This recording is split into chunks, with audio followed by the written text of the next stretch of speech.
마태복음 25장에 등장하는 세 가지 비유. 첫 번째가 뭡니까? 열천의 비유. 해봅시다. 열천의 비유. 두 번째가 우리가 지난 시간에 살펴본 달란트의 비유. 그리고 마지막 오늘 본문에 나오는 양과 염소의 비유. 이 세 가지 비유는 마태복음 24장에서 시작되는 이 감람산 광화의 결론이다라고 볼 수 있습니다. 마태복음 24장을 통해서 이제 종말의 때 일어날 여러 가지 징조와 사건들을 예수님이 설명해 주신 뒤에 이런 종말의 사건들을 목격하는 세대가 가져야 할 이 마지막 때를 사는 성도들이 가져야 될 믿음에 대해서 설명해 주시기 위해 세 가지의 비유를 우리에게 말씀해 주고 계십니다. 할렐루야. 예, 지난번 마태복음 24장의 말씀을 가지고 설교할 때 말씀드렸던 것처럼 마태복음 24장은 예수님의 지상재림의 사건과 1절부터 31절까지가 바로 그겁니다. 그리고 교회 휴거 사건을 모두 설명하고 있다라고 이렇게 이해하시면 됩니다. 32절부터 몇 절까지? 51절까지. 알겠습니까? 예. 이 마태복음 24장은 갈릴리 출신이 대부분이었던 예수님의 제자들이 성전 건물의 화려한 모습을 보면서 이것 좀 보십시오. 그때 예수님이 이 성전이 이제 무너지게 될 것이다. 도리에 돌아앉지. 궁금해서 물어봤어요. 어느 때 이런 일이 있겠습니까? 바로 그런 대답을 또 질문을 통해서 예수님께서 이 종말의 때에 예루살렘이 이제 어떻게 멸망기를 가게 될 것인지 또 그때 어떤 일들을 겪게 될 것인지에 대해서 설명해 주신 말씀이 기록되어 있습니다. 할렐루야. 그래서 여러분 예루살렘의 운명에 대해서 궁금해하던 제자들에게 주신 말씀이기에 예수님은 먼저 24장에 보니까 종말의 때에 예루살렘을 중심으로 해서 펼쳐지게 될 종말의 사건을 먼저 설명해 주십니다. 즉 이스라엘이 경험하게 될 종말의 사건. 구체적으로 뭐예요? 7년 대환란과 재림의 사건입니다. 할렐루야. 그래서 여러분 다니엘서 9장 27절에도 한 일에 관한 예언이 나옵니다. 그렇죠? 하나님께서 70일을 허락하셨는데 마지막 한 일에 이 7년의 기간 동안 이스라엘이 경험하게 될 그 사건에 대해서 그래서 그것을 인용해요. 14절이니까 15절에 보면 할렐루야. 그것은 이스라엘이 경험하게 될 종말의 사건. 그래서 예레미야에서는 그것을 야곱의 환난의 때라고, 그리고 다니엘서에서는 그것을 한 일에, 그리고 우리가 요한계시록에서는 그걸 7년 대환란이라고 묘사하고 있는 겁니다. 알겠습니까? 여튼 이 7년 대환란의 기간 동안에 이스라엘 백성들이 경험하게 될 여러 가지 사건과 또 이러한 때에 저들이 가져야 될 믿음이 무엇인가를 구체적으로 설명해 줍니다. 그래서 1절부터 31절까지. 할렐루야. 이처럼 감람산 강화의 전반부가 재림의 사건, 그렇죠? 이스라엘이 경험하게 될 7년 대환란과 예수님의 지상재림의 사건에 대한 설명이라면 32절부터 소개되는 말씀은 휴거의 사건에 대한 설명이라고 볼 수 있습니다. 할렐루야. 근데 이 휴거의 사건은 우리가 32절, 24장 32절에서 소개된 무화과 나무에 비유해서도 알 수 있듯이 사라져버린 것과 같은 이스라엘이 역사 속에서 재등장하는 것을 보거든 그 마지막 세대, 종말의 세대가 경험하게 될 특별한 사건이라고 우리에게 설명해 주고 있습니다. 무화과 나무에 새잎이 돋는 것을 보거든 그날이 가까운 줄 알아. 해봅시다. 무화과 나무에 새잎이 돋는 것을 보거든. 또 5월 말부터 새잎이 돋아요. 돋으면서 열매로 같이 올라옵니다. 5월 말, 6월 초. 그때부터 여름이 가까워지는 겁니다. 초여름. 알겠습니까? 그러니까 역사 속에서 사라졌던 것과 같은 이스라엘이 다시금 역사 속에 등장하는 것을 보거든. 할렐루야. 그날이 성경에서 예언하고 있는 종말의 사건, 휴거의 사건이 가까운 줄로 알라.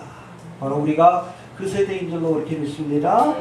1900년 만에 이제 고토로 돌아와서 가나안 땅에 나라를 재건하고 역사를 시작한 그야말로 죽은 것과 같은 무화과 나무에 새순이 돋는 것을 지켜본 세대. 그 세대가 다 가기 전에 1948년 5월 14일 이스라엘이 고토로 돌아와서 나라를 재건하고 회복의 과정 속에 있는데 그것을 지켜본 세대가 다 가기 전에 주님께서 오실 줄로 그렇게 믿습니다. 그래서 우리가 지금 사는 이 세대가 마지막 세대예요. 제가 뭐 책의 제목을 또 사용했지만 이 세대가 가기 전에 해봅시다. 이 세대가 가기 전에 주님께서 오실 줄로 믿습니다. 알겠습니까? 그래서 우리가 살고 있는 이 세대가 종말의 세대고 우리가 마지막 때를 사는, 어찌 보면 예수님의 재림을 지켜볼 수 있는 특권을 가진 마지막 세대다라고 이렇게 보시면 됩니다. 이게 특권입니다. 준비된 자에게는 특권이지만 그렇지 않은 자에게는 무섭고 조롱한 심판이 내려지는 때임을 기억할 수 있게 되길 바랍니다. 예, 종말의 세대를 살아가는 교회는 앞서 설명한 7년 대환란의 사건, 그렇죠? 이 사건이 일어나기 직전에 휴거의 사건에 참여하게 될 것인데, 이 사건은 40절, 41절에 24장 40절, 41절에 묘사된 것처럼 뜻하지 않은 시간에 갑자기 임하게 될 것이다 라고 말씀합니다. 그래서 두 사람이 밭을 갈고 있다가 하나는 두 여자가 맷돌을 갈다가 하나는 데려감을 당하고 하나는 버려지게 될 것이다. 할렐루야. 남겨지지 맙시다. left behind 하면 안 돼요. 그래서 후반부는 바로 교회가 경험하게 될 휴거의 사건을 우리에게 설명해 주신 말씀이다라고 보시면 됩니다. 그리고 특별히 이 37절, 24장 30절에 보니까 예수님은 이 종말의 때를 노아의 때와 같다라고 말씀합니다. 누가복음에서는 또 노아의 때와 같고 롯의 때와 같다. 해봅시다. 노아의 때와 같다. 노아의 때와 같다. 예, 그래서 보니까 노아가 방주에 들어간 날까지 사람들이 먹고 마시고 장가들고 시집가다가 갑자기 멸망의 날이 찾아온 거죠.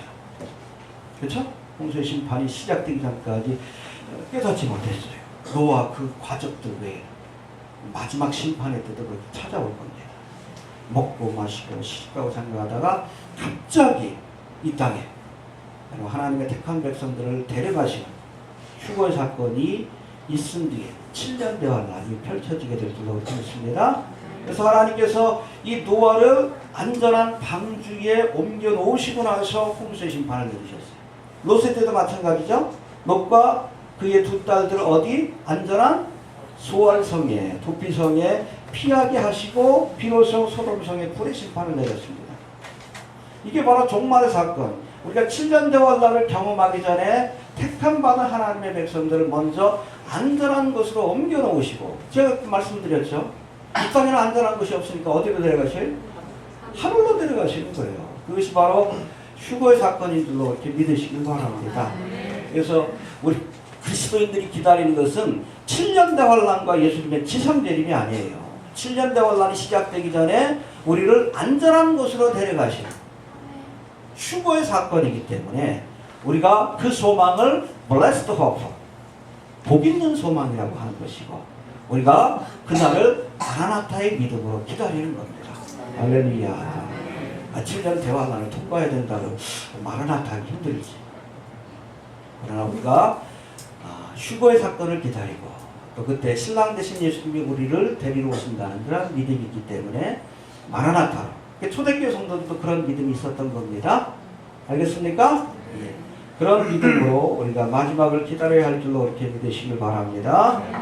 결국 이 마태복음 24장에서 재림의 사건과 휴거의 사건을 구분해서 설명하고 있는 것처럼 이 재림과 또 휴거의 사건 때에 우리가 어떠한 믿음을 가져야 되는지에 대해서 설명하는 마태복음 25장에서도 재림의 때를 기다리는 성도들이 가져야 될 믿음과 또 휴거의 사건을 기다리는 사람들이 가져야 될 믿음을 설명하는 그런 그 비유로 나누어 볼 수 있다는 겁니다. 그래서 우리가 지난 시간에 살펴봤던 열처녀의 비유와 달란트의 비유는 휴거의 사건을 앞둔 성도들이 가져야 될 믿음을 설명한 것이다 라고 보고 있습니다. 할렐루야. 우리가 등불과 함께 뭘 예비해야 돼? 그렇죠. 겉으로 번드르르한 믿음 생활, 그것만 가지고는 안 돼요. 성령의 기름을 예비하고 믿음의 기름을 예비하고 순종의 기름을 예비해야지. 겉으로는 그럴듯해. 바리새인 서기관처럼. 오늘 본문에도 나오지만 겉으로 보기엔 양 같아. 근데 실제로는 염소요. 겉으로 보기엔 알곡 같은데 실제로는 가라지요. 여러분, 등불뿐 아니라 반드시 기름을 예비해야 합니다. 열심히 교회 나오고 예배 드리고 11조도 하고 봉사도 하고, 그러나 그게 다가 아니에요. 우리 안에 성령의 기름이 있고 믿음이 있어야지. 진실한 믿음을 갖지 않은 사람은 혼인잔치에 참여할 수 없다는 것을 기억할 수 있게 되길 바랍니다. 그리고 달란트 비유에서도 말씀한 것처럼 각자에게 주어진 달란트, 주께서 주신 직분과 또 하나님께 주신 기회를 가지고 어찌하든지 주인이 기뻐하는 달란트를 남기기 위해 주님 앞에 충성해야 합니다. 착하고 여러분, 충성된 것이 하나님 보시기에 선한 겁니다. 악하고 게으른 것이, 주님께서 달란트를 맡기셨음에도, 시간과 기회와 직분을 맡기셨음에도 아무것도 하지 않고 땅에 묻어두는 것이 그게 악한 거예요. 부지런히 맡겨주신 사람에게 충성해야 합니다. 알겠습니까? 네, 두 가지를 말씀해 주는 것이요. 그리고 마지막으로 양과 염소의 비유. 이것은 우리 31절 32절에도 나오지만 예수님이 하늘의 왕권을 가지고 재림하실 때 일어날 심판의 사건으로 묘사되고 있습니다. 한번 봅시다. 31절 32절 시작. 인자가 자기 영광으로 모든 천사와 함께 올 때 자기 영광의 보좌에 앉으니 모든 민족을 그 앞에 모으고 각각 분별하기를 자가 양과 염소를 분별하는 것 같이 하여. 네, 공개적으로 오시는 거예요. 인자가 자기 영광으로 모든 천사와 함께 올 때에 영광의 보좌에 앉으리니. 할렐루야. 여러분, 2000년 전에 예수님께서 오실 때는 고난의 종으로서 오셨어요. 알겠습니까? 십자가를 지기 위해서 오셨습니다. 그러나 다시 오실 주님은 왕권을 가지고 오십니다. 할렐루야. 예, 백마를 타시고 포를 드시고 세상을 심판하기 위해 오신다는 것을 여러분 꼭 기억할 수 있게 되길 바랍니다. 그런데 아무튼 이렇게 오셔가지고 모든 민족들을 그 앞에 모으고 그들을 양과 염소로, 하나님을 믿고 따르는 양과 그렇지 않은 염소로 나누어서, 양은 영생에, 또 염소는 영벌에 처하게 될 것이다 라고 말씀하고 있습니다. 근데 이 말씀이 우리가 마태복음 24장에 나와 있는 30절, 31절의 말씀하고 아주 유사합니다. 30절, 31절 한번 봅시다. 24장.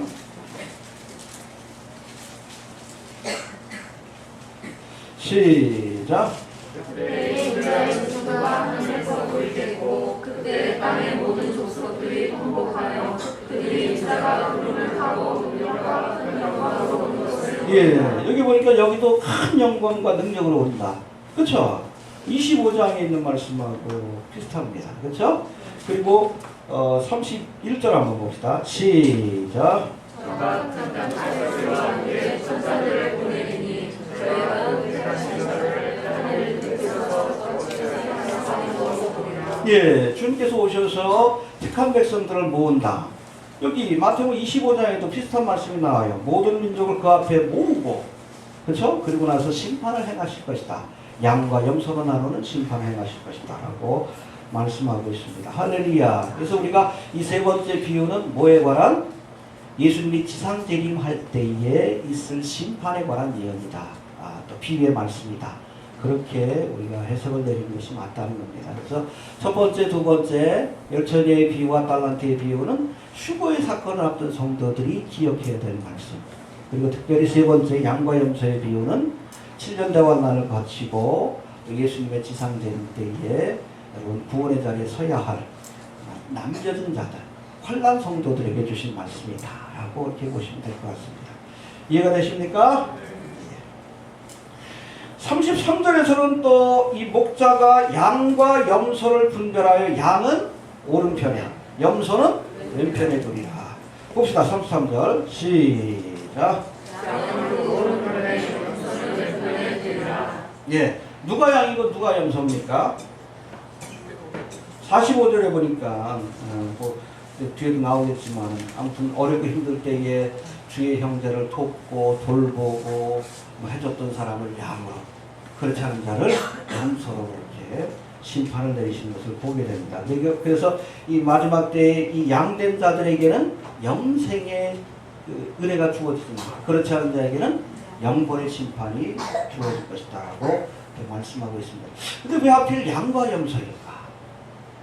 사실은 여러분 하나님 앞에 제사를 드릴 때 양도 쓰이지만 염소도 쓰여요. 염소도 쓰이는데 왜 하필 양과 염소, 이 염소를 부정적으로 평가했을까? 거기에 대해서 좀 생각해 볼 필요가 있다는 거예요. 마지막 때에 구원을 받을 자와 그렇지 못한 자들이 양과 염소로 비유되고 있는데 사실 이 양과 염소는 겉으로 보기엔 비슷해요. 사냥 같은 건 이게 양인지 염소인지 헷갈려. 겉모습을 보면. 여러 가지 구분하는 것들이 있긴 하지만 봐도 잘 모를 때가 있어요.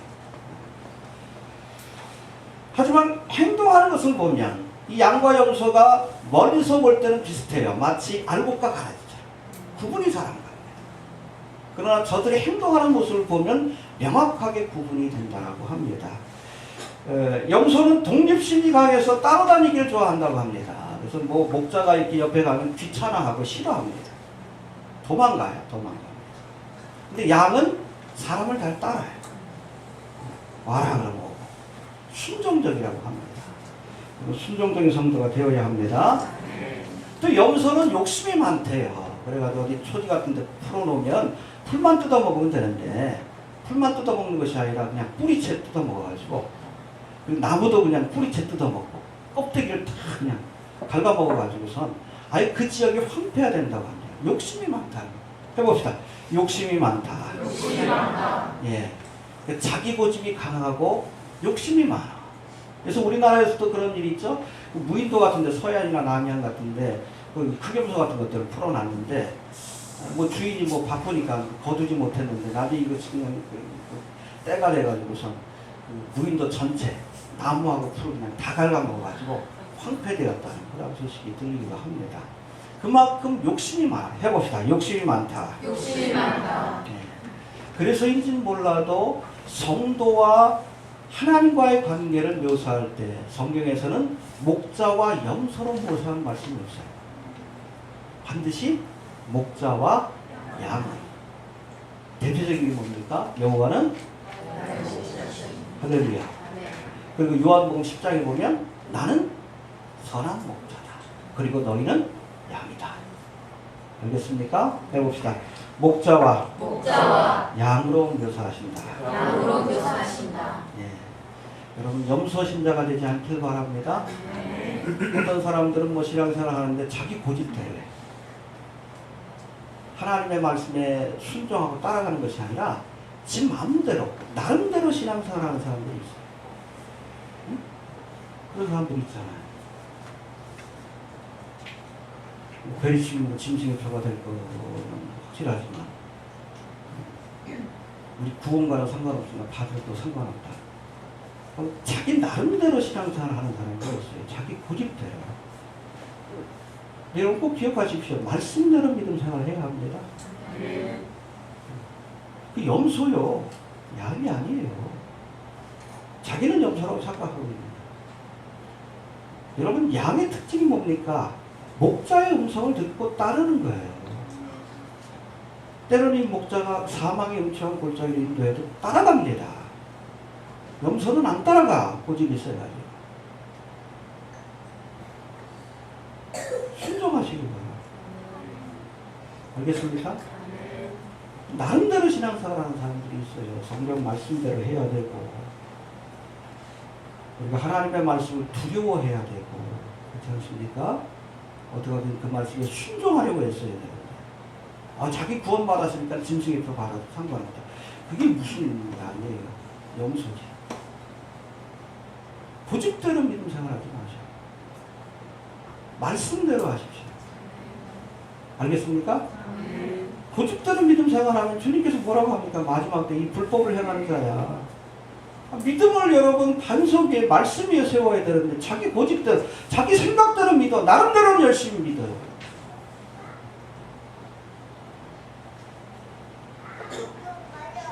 근데 하나님의 말씀에 순종하지 않습니다. 예수를 믿는다고 하면서도 하나님의 말씀에 순종하지 않아요. 그게 무슨 양입니까? 염소지. 그게 무슨 여러분 알곡이에요. 가라지지. 순종하시길 바랍니다. 예수를 믿는다고 하면서도 자기 고집이 강한 사람, 하나님의 말씀보다는 자기의 생각을 앞세우는 사람, 그런 사람들은 많아요.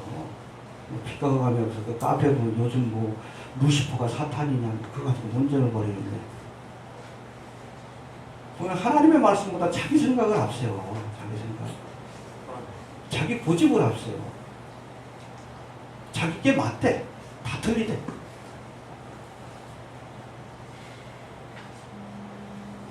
베리처럼 짐승의 표가 아니니까 받아도 상관없다. 자기 고집대로는 거야. 자기 고집대로. 그런 사람이 바로 염소예요. 염소. 알겠습니까? 자기 욕심대로 고집대로 지 마음대로 신앙생활하고 나중에 주님께서 모른다고 하면 왜 몰라요? 그러지. 왜 모른지 모르냐? 그러지. 양이 되시길 바랍니다. 고집대로 신앙생활 하지 마시오. 고집대로 신앙생활 하다 버림받은 사람들이 누구예요? 바리새인 설교하더라. 말씀이요. 양은 목자의 음성을 듣는다. 요한 10장에 나오죠? 배웁시다. 양은 목자의 음성을 듣는다. 내 양은 내 음성을 듣는다. 목자의 음성을 듣지 않는 양은 내 양이 아니요. 목회하다 보면 그래요. 정말 목회자의 말을 잘 듣고 순종하는 분들이 있는가 하면 자꾸 딴 데 가서 다른 얘기 들으려고 하는 사람들이 있어요. 속으로 이러지. 내 양이 아닌가 보다. 그러지. 여러분 주님의 음성을 들으려고 해야 합니다. 그래야 그것이 주님의 양이지. 고집대로 신앙생활 하지 맙시다. 두 번째, 너희를 위하여 예비된 나라가 있다라고 말씀합니다. 33절, 34절 봅시다. 시작.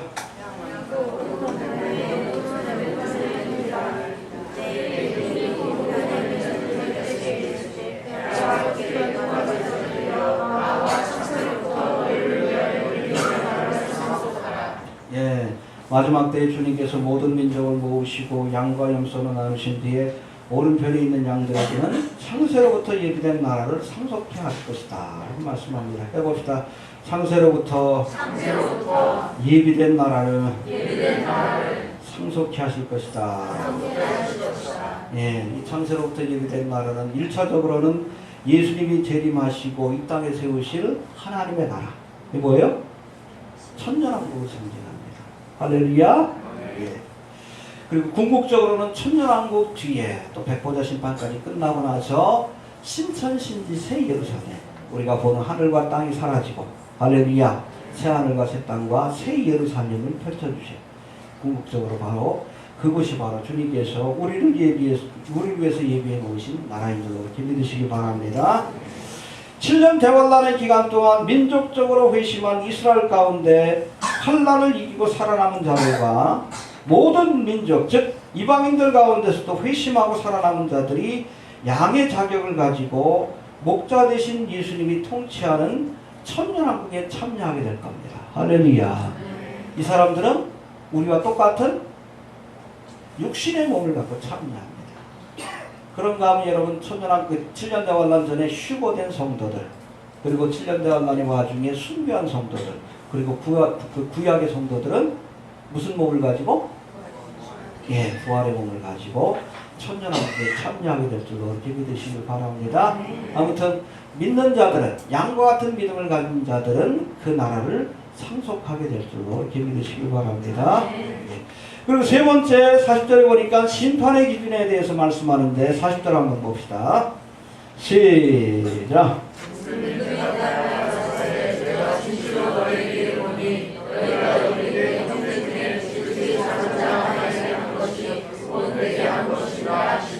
예, 내 형제 중에 지극히 작은 자 하나에게 한 것이 곧 내게 한 것이고, 또 내 형제 중에 지극히 작은 자에게 하지 않은 것이 내게 하지 않은 것이다 라고 말씀합니다. 그럼 여기서 말씀하는 형제가 뭡니까? 누구를 의미해요? 이 두 가지 설이 있어요. 그래서 첫 번째는 이스라엘을 의미한다, 그런 말씀이 있습니다. 그런 그 해석이 있는데, 신명기 18장 15절에 보면 이 모세가 이스라엘 백성들에게 장차 하나님께서 너희 형제 중에 나와 같은 선지자를 일으키리라 그의 말을 들으라. 그런 말씀이 있어요. 해봅시다. 여호와께서 너희 중 네 형제 중에서 나와 같은 선지자 하나를 일으키시리라. 그 선지자가 누구예요? 예수님이시죠. 그래서 이스라엘을 예수님의 형제로, 또 예수님을 이스라엘의 형제로. 근데 뭐 혈연적으로 뭐 다윗의 후손으로 오셨습니다. 알겠습니까? 예. 바로 이 말씀을 근거로 오늘 본문에서 언급된 이 형제라는 말을 이스라엘로 해석하는 그런 해석이 있습니다. 즉 이스라엘, 특별히 7년 대환란의 기간 동안에 이스라엘 백성들에게 우리가 어떻게 행했느냐가 바로 이방인들의 심판의 기준이 된다라고 해석하는 겁니다. 이해가 되시죠? 예. 특별히 이스라엘 백성들이 7년 대환란의 기간 동안에 민족적으로 회개해서 저들이 복음 전파의 사명을 감당하게 됩니다. 그 중심에 누가 있어요? 하나님의 입맞은 14만 4천. 저들을 어떻게 대접하느냐, 저들을 어떻게 영접하고 도왔느냐, 이것이 심판의 기준이 된다라는 해석이 있습니다. 또 두 번째, 이 네 형제에 대한 두 번째 해석은 여기서 언급한 형제가 예수님의 제자들, 즉 성도들을 의미한다는 해석이 있습니다. 알겠습니까? 마태복음 12장 50절에 보니까 예수님께서 하늘에 계신 내 아버지의 뜻대로 하는 자가 내 형제요 자매요 모친이다 라는 말씀을 하신 것이 해봅시다. 하늘에 계신 내 아버지의 뜻대로 하는 자가 내 형제요 자매요 모친이다. 예, 여기 마태복음 또 28장 10절에 보면은 부활하신 예수님께서 제자들을 내 형제라고 이렇게 표현하시는 말씀을 우리가 볼 수 있는데, 바로 이 말씀들을 근거로 양과 염소를 나누는 심판이 예수님의 제자들, 아버지의 뜻을 행하는 제자들을 어떻게 대우했는가에 따라서 결정이 된다라고 이렇게 보는 해석이 있습니다. 그런데 사실은 이 두 가지 해석이 모순되는 것 같지만 이스라엘로 볼 수도 있고 또 주님의 제자로 볼 수도 있고, 사실 교회의 휴거 사건 이후 이 땅에 펼쳐질 일들을 우리가 이해한다면 본문에 묘사된 내 형제라는 표현이 이스라엘과 아버지의 뜻을 행하는 제자들 모두를 포함한 말씀으로 보아도 무방하다는 겁니다. 어찌됐든 하나님의 복음을 들고 일하는 7년 대환란 기간 동안에 저들을 어떻게 영접하느냐, 저들을 영접하는 것은 곧 예수님을 영접하는 거예요. 그렇죠? 저들의 복음을 받아들이고 또 저들을 어떻게 도와주느냐, 혼란과 어려움이 있을 때 먹을 것을 주고 입을 것을 주고 감옥에 갔었을 때 돌봐주고, 이것에 따라서 심판이 갈리게 된다라고 이렇게 이해할 수 있다는 겁니다. 할렐루야. 이처럼 7년 대환란의 기간 동안 회심한 이스라엘 백성들은 육신적으로도 예수님의 형제가 되고, 할렐루야, 아버지의 뜻을 행하는 제자들, 즉 그리스도를 따르고 복음을 전파하는 사명을 맡은 제자들이라는 의미에서 여러분 예수님의 형제가 된다는 것을 기억할 수 있게 되길 바랍니다. 알겠습니까? 같은 말이라는 거예요. 7년 대환란의 기간이라는 것은 14만 4천 명이 예수님의 형제인 동시에 예수님의 제자들이에요. 그들의 말을 어떻게 듣느냐, 그들을 어떻게 영접하느냐, 그들을 어떻게 돕느냐, 이건 곧 예수님을 돕는 거예요. 예수님을 영접하는 거예요. 이것이 곧 심판의 기준이 될 것이다. 이렇게 이해하는 겁니다. 이해가 되십니까? 그렇다면 구체적으로 7년 대환란의 기간 동안 남겨진 자들이 심판을 이기고 구원의 자리에 서기 위해서 해야 할 일이 무엇인가?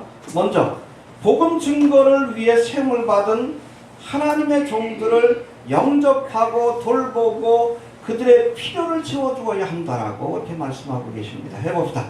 저들을 영접하고 돌보고 필요를 채워주어야 한다. 예, 35절 36절 봅시다. 시작.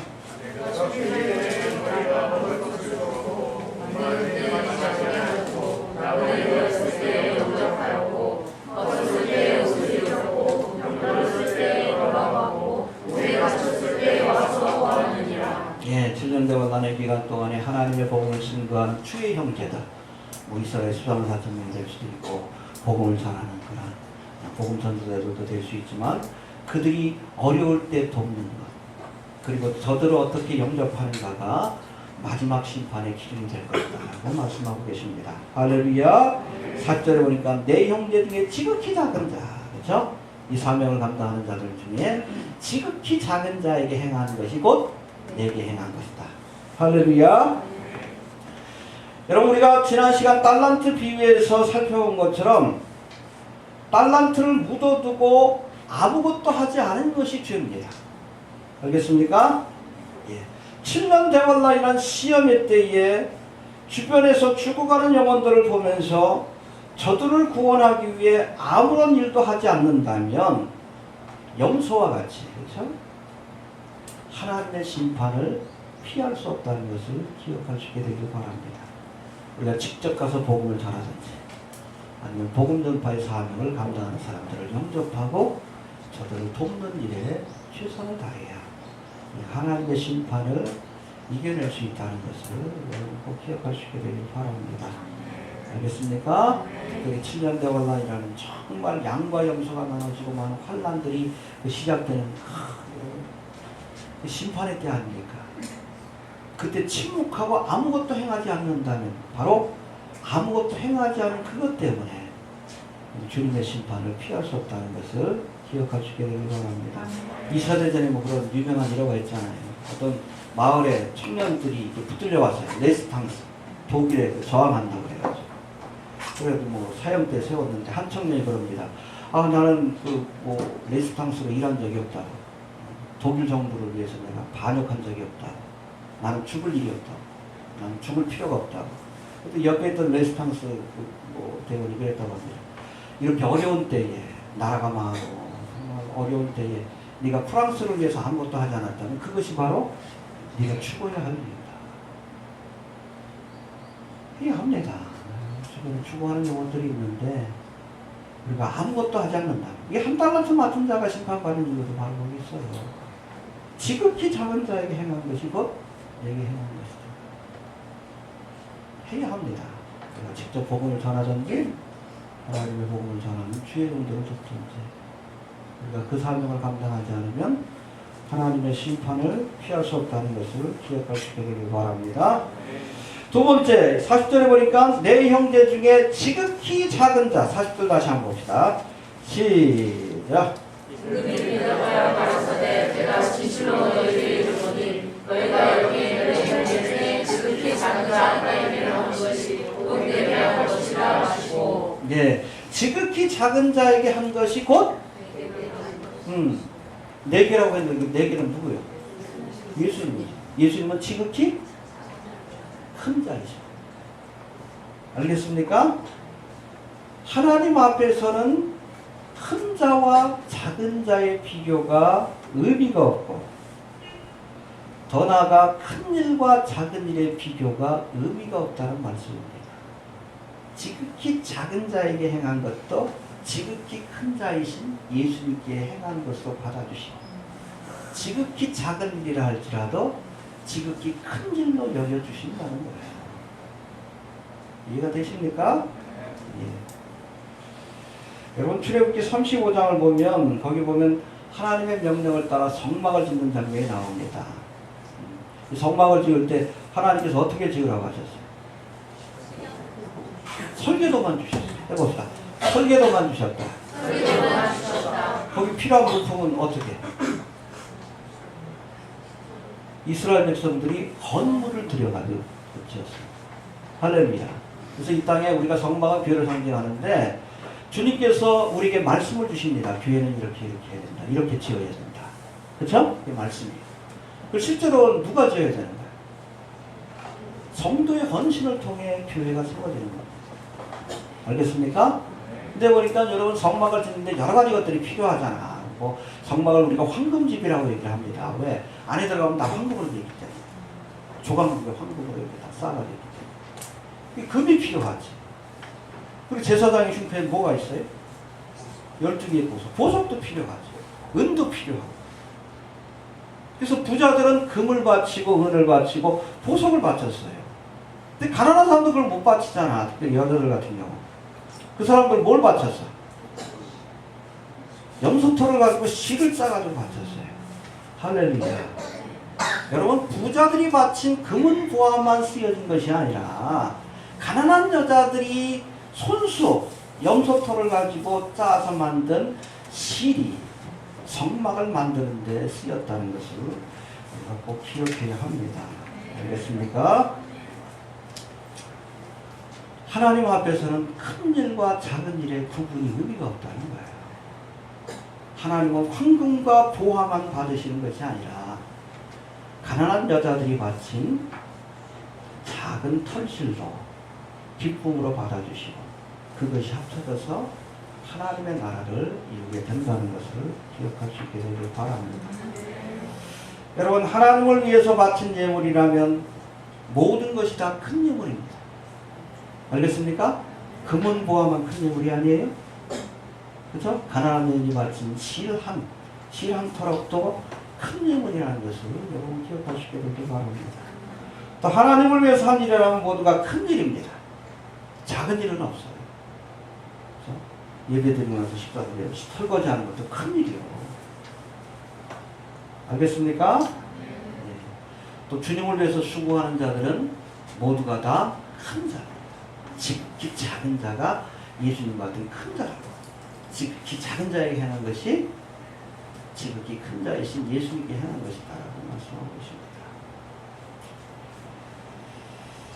아무튼 이렇게 하나님의 사역에 수고하는 자들을 영접하고 돕는 것, 그렇죠? 지극히 작은 자라 할지라도 그것이 바로 예수님을 영접하고 돕는 것이다라는 사실을 우리가 기억할 필요가 있다는 겁니다.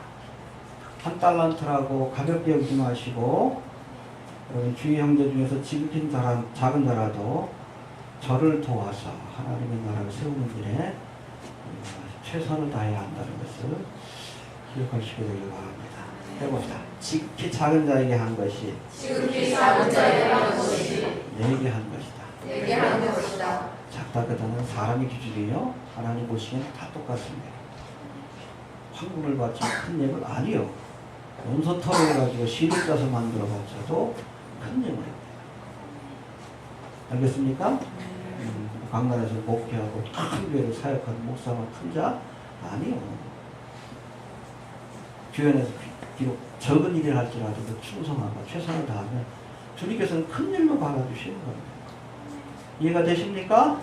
이것보다 지극히 작은 자에게 한 것이 지극히 작은 자에게 한 것이 내게 한 것이다. 내게 한 것이다. 예, 정리합니다.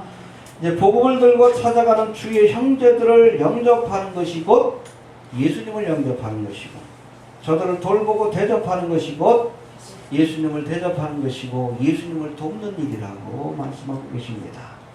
그런가 하면 이들을 거절하고 박대하는 것은 곧 예수님을 거절하고 박대하는 것과 똑같다라고 이렇게 말씀하십니다. 기회 시대나 7년대 환란 때나 여러분 이 심판의 기준은 똑같이 적용이 될 겁니다. 알겠습니까? 주의 사역에 수고하는 주의 형제들을 영접하고 돕는 것이 예수님을 영접하고 돕는 것이다. 그렇게 행하는 자가, 그렇죠? 주의 주신 말씀을 따라 순종하는 양과 같은 성도요. 그런 자가 영생과 하나님의 나라를 유업을 얻게 될 줄 기분 되시길 바랍니다. 알겠습니까? 슬기로운 다섯 처녀가 됩시다. 예, 여러분 등불만 가지고 있으면 안 돼. 뭐가 있어야 돼? 그렇죠. 겉모습만 그렇다면 그 다음에 우리의 심령 안에 성령과 믿음이 충만해요. 알겠습니까? 맡겨 주신 달란트에 최선을 다하십시오. 한 달란트 주셨으면 거기에 최선을 다합니다. 이해가 됩니까? 여튼 내 형제 중에게 행한 것이 곧 내게 행한 것이다.